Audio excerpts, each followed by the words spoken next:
Assalamualaikum warahmatullahi wabarakatuh. Perkenalkan, saya Khoirul Rizal Rizkinata dengan NIM 2141104010022. Di sini saya akan mencoba menjawab soal-soal UAS pengembangan kurikulum yang diampu oleh Bapak Nur Halim. Langsung saja ke soal yang pertama, yaitu jelaskan perbedaan mendasar antara kurikulum 2013 dengan kurikulum Merdeka. Perbedaan yang pertama yaitu kurikulum 2013 dirancang berdasarkan tujuan sistem pendidikan nasional dan standar nasional pendidikan. Sedangkan kurikulum Merdeka menambahkan pengembangan profil belajar Pancasila. Perbedaan yang kedua yaitu kurikulum 2013 memiliki 4 aspek penilaian, yaitu aspek pengetahuan, aspek keterampilan, aspek sikap, dan perilaku. Sedangkan kurikulum Merdeka lebih mengutamakan proyek penguatan profil pelajar Pancasila, kegiatan intrakurikuler dan ekstrakurikuler. Perbedaan selanjutnya yaitu pada kurikulum 2013, penilaian dibagi menjadi penilaian sikap, pengetahuan, dan keterampilan. Sedangkan kurikulum Merdeka tidak ada pemisahan antara penilaian sikap, pengetahuan, dan keterampilan. Selanjutnya ke soal nomor 2, yaitu jelaskan perbedaan mendasar antara RPP dengan modul ajar. Modul ajar merupakan suatu perangkat ajar yang digunakan untuk merencanakan pembelajaran. Modul ajar sama seperti RPP, namun modul ajar memiliki komponen yang lebih lengkap. Apabila pendidik menggunakan modul ajar, maka ia tidak perlu membuat RPP, karena komponen-komponen dalam modul ajar meliputi komponen-komponen dalam RPP atau malah lebih lengkap daripada RPP. Untuk lebih jelasnya mengenai perbedaan antara komponen minimum RPP dan modul ajar, berikut perbedaan antara komponen dalam rencana pelaksanaan pembelajaran dan modul ajar. Dapat dilihat bahwa komponen yang harus ada dalam RPP itu lebih sederhana, fokus mendemonstrasikan rencana. Sedangkan dalam modul ajar, perencanaan dilengkapi dengan media yang digunakan, termasuk juga instrumen asesmennya. Oleh karena itu, modul ajar lebih lengkap daripada RPP. Maka pendidik yang menggunakan modul ajar untuk mencapai lebih tujuan pembelajaran tidak perlu lagi mengembangkan RPP. Modul ajar sekurang-kurangnya berisi tujuan, langkah, media pembelajaran, asesmen, serta informasi dan referensi belajar lainnya yang dapat membantu pendidik dalam melaksanakan pembelajaran.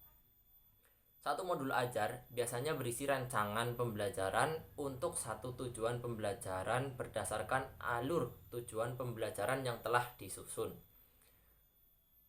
Langsung saja ke soal nomor 3, yaitu uraikan bagaimana Anda mendesain modul ajar yang dikaitkan dengan moderasi beragama.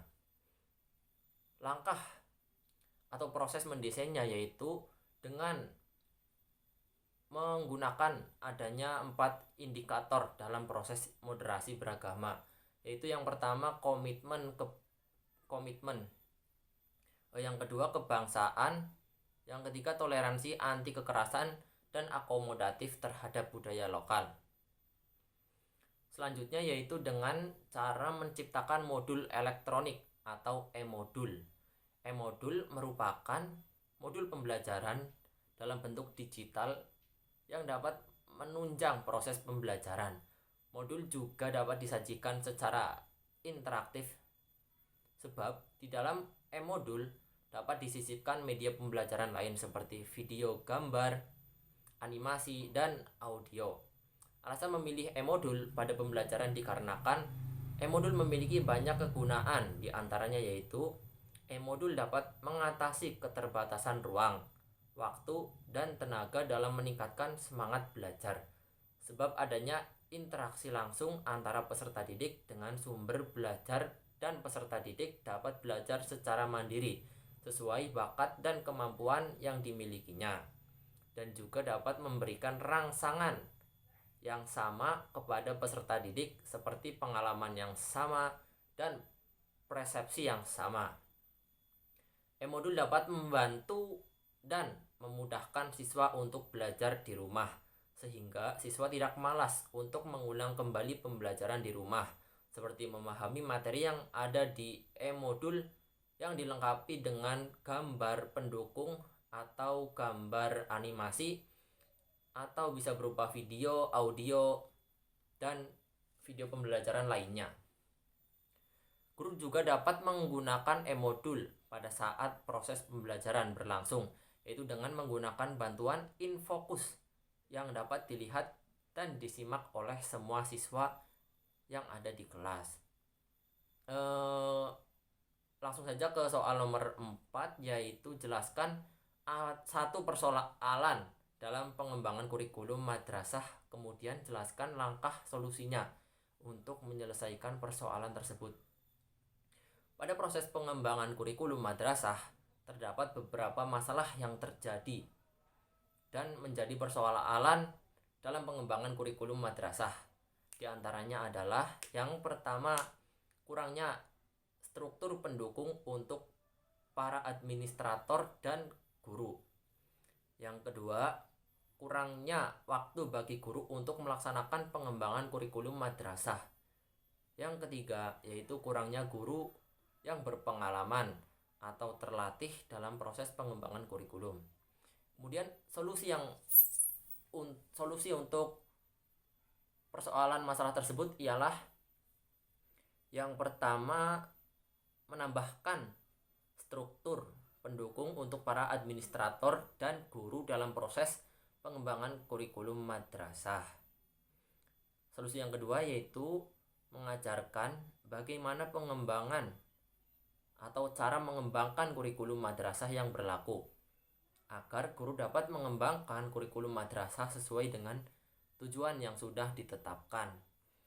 Cukup sekian jawaban UAS pengembangan kurikulum dari saya. Kurang lebihnya mohon maaf. Terima kasih. Wassalamualaikum warahmatullahi wabarakatuh.